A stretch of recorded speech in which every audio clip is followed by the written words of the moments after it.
வணக்கம். இன்னைக்கு நாம கொஞ்சம் சிக்கலான ஒரு பொருளாதார புதிர அலசி ஆராய போறோம். ஆமா.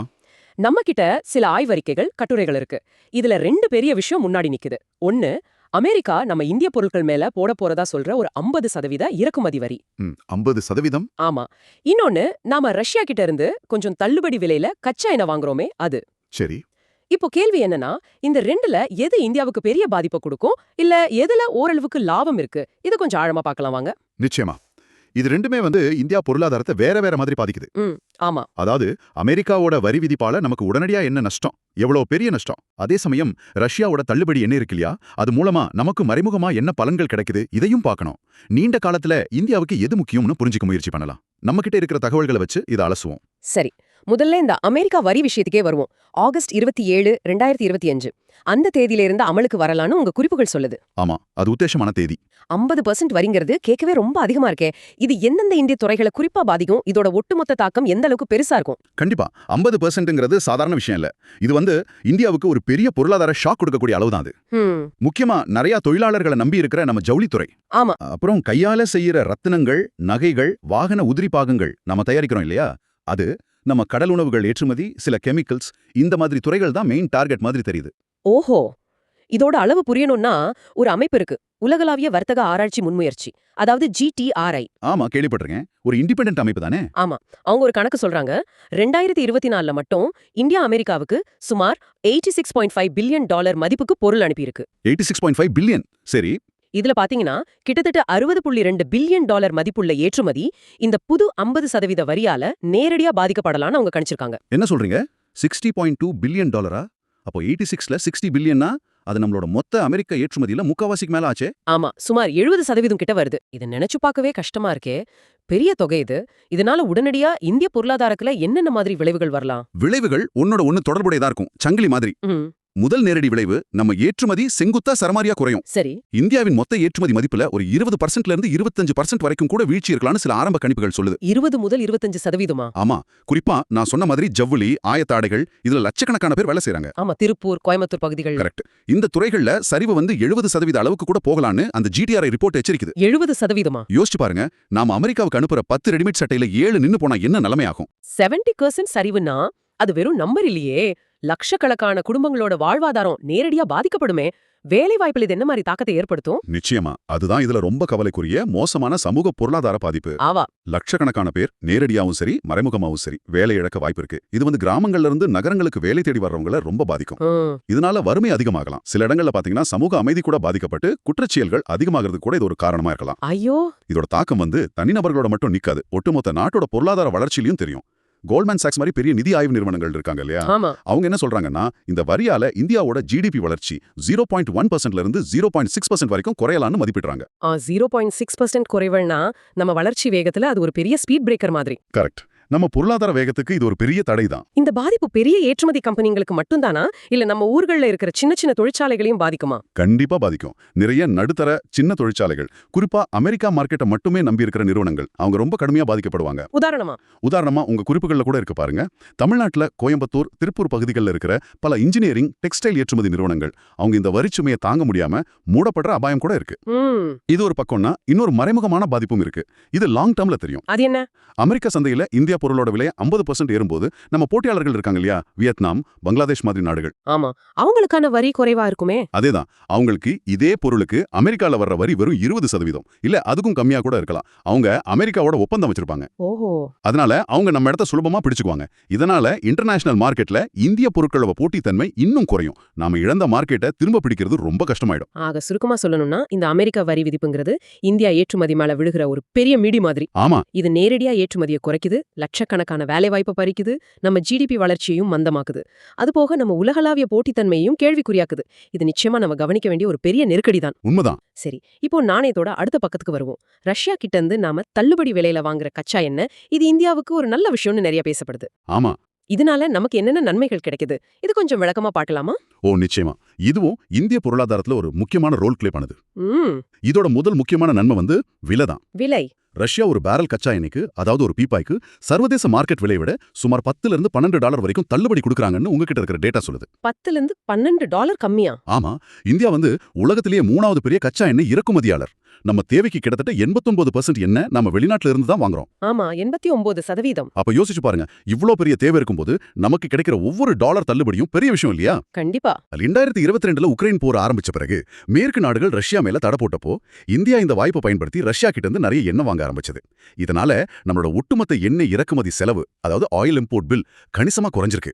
ஓகே. ஆனா இந்த மலிவு விலை எண்ணெயோட நேரடி லாபம் யாருக்கு போகுது?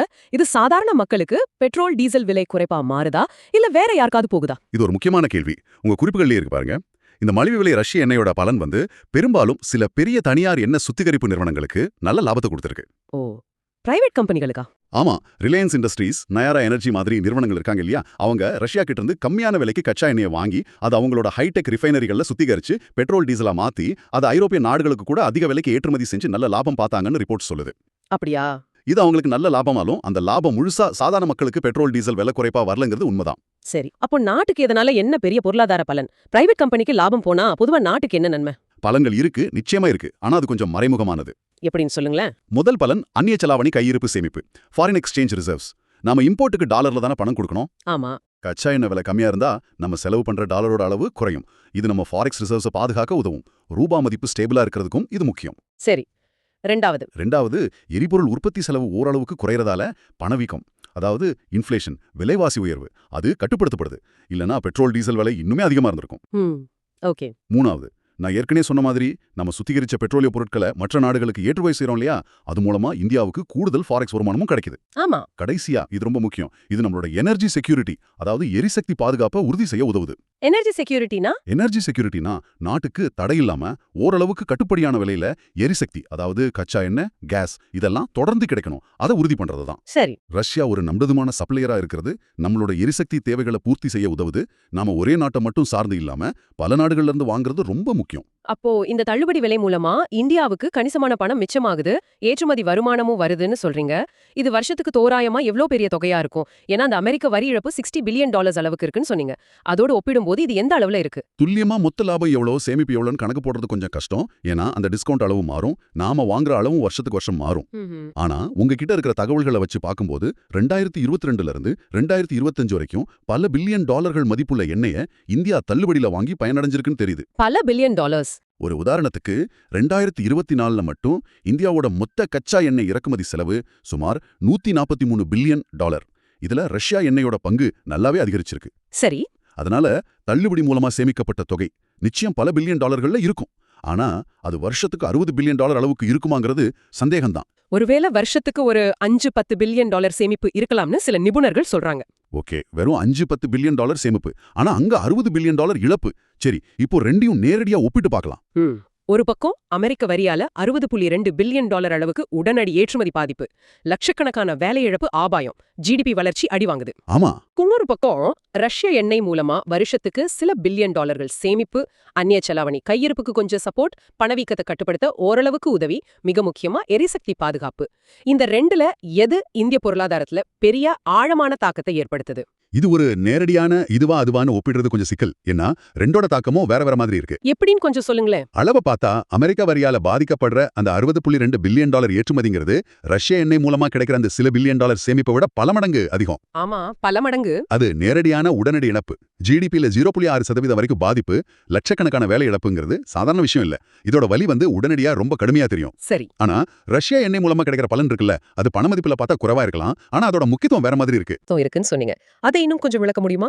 ஆமா, அதுதான் இந்த ஒப்பீட்ல ரொம்ப முக்கியமான பாயிண்ட். அமெரிக்க வரியோட பாதிப்பு ஸ்ப்ரெட் ஸ்ப்ரெட் ஆகிருக்கு. பெரிய ஏற்றுமதி கம்பெனில இருந்து அவங்களுக்கு சப்ளை பண்ற சின்ன யூனிட் வரைக்கும் அங்க வேலை செய்யற தொழிலாளி, அவங்க குடும்பம்னு பல லட்சக்கணக்கான மக்களை நேரடியா பாதிக்குது. இது சமூகத்தோட அடிமட்டம் வரைக்கும் வழி ஏற்படுத்தும். ஆனா ரஷ்ய எண்ணெயோட லாபம் அப்படி இல்ல. அதோட நேரடி பண லாபம் முக்கியமா சில பெரிய தனியார் சுத்திகரிப்பு நிறுவனங்களுக்கு தான் அதிகமா போய் சேருதுன்னு பார்த்தோம். சரி. பொதுமக்களுக்கு பெட்ரோல் டீசல் விலை ஒரு சில ரூபாய்கள் குறையாம இருந்திருக்கலாம், ஆனா பெரிய அளவுல விலை குறைப்பு கிடைக்கல. நாட்டுக்கு கிடைக்கிற பலன் என்னன்னா அந்த ஃபாரெக்ஸ் சேமிப்பு, பணவீக்க கட்டுப்பாடு, எனர்ஜி செக்யூரிட்டி இதெல்லாம் இருக்கு.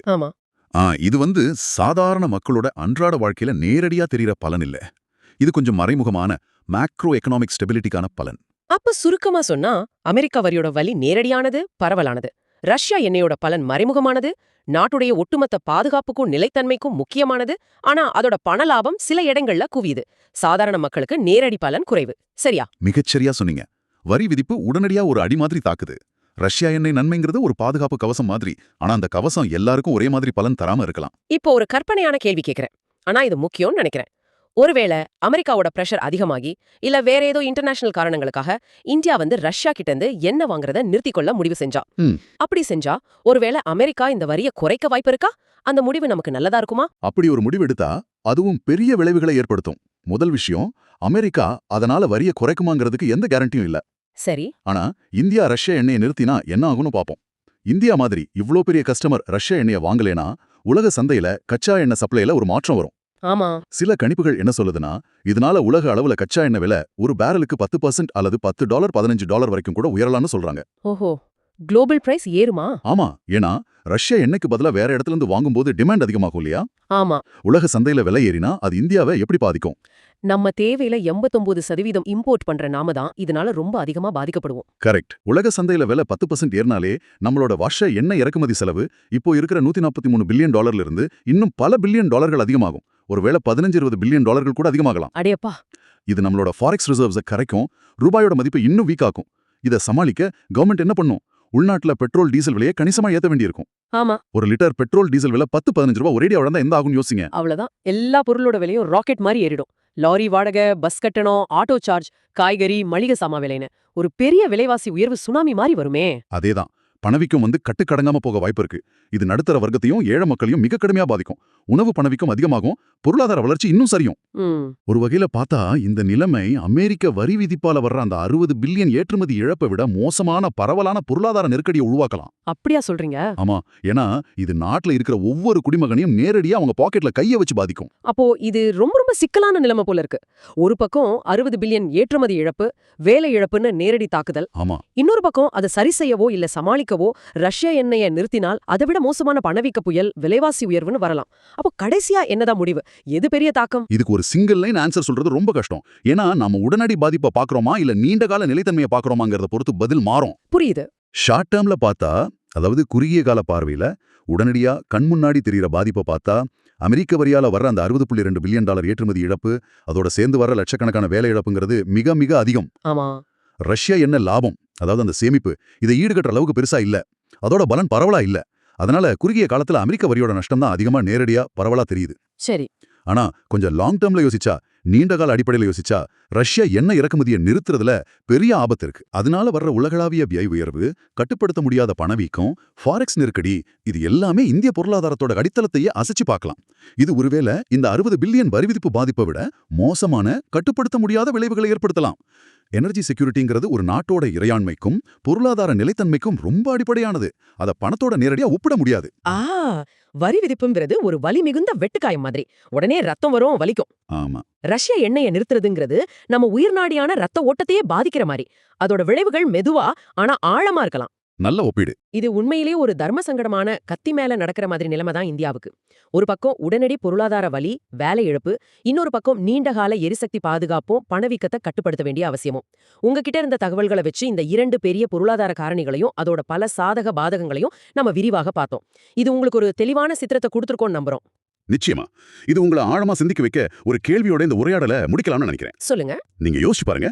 இந்த மாதிரி ஒரு இக்கட்டான 2 பக்கமும் ஆபத்துகள் நிறைஞ்ச சூழ்நிலையில இந்தியா தன்னோட வர்த்தக கொள்கைகளையும் வெளியுறவு கொள்கைகளையும் எப்படி வகுக்கணும்? நல்ல கேள்வி. உடனடியா வர்ற இந்த $60 பில்லியன் இழப்பையும் வேலை இழப்புகளையும் தாங்கிக்கிட்ட அமெரிக்காவுடனா உறவை புதுப்பிக்க முயற்சிக்கணுமா? இல்ல இந்த உடனடி வழியை பொருட்படுத்தாம நாட்டின் நீண்டகால எரிசக்தி பாதுகாப்பையும் பொருளாதார நிலைத்தன்மையும் கருத்தில் கொண்டு ரஷ்யா மாதிரி நாடுகளோட உறவை தொடரணுமா? ஆமா. இந்த 2 பாதைகள்ல எது குறைவான சேதாரத்தை கொடுக்கும்? இதுக்கு எளிதான பதில் இல்ல. இது நீங்க யோசிக்க வேண்டிய ஒரு முக்கியமான கேள்வி.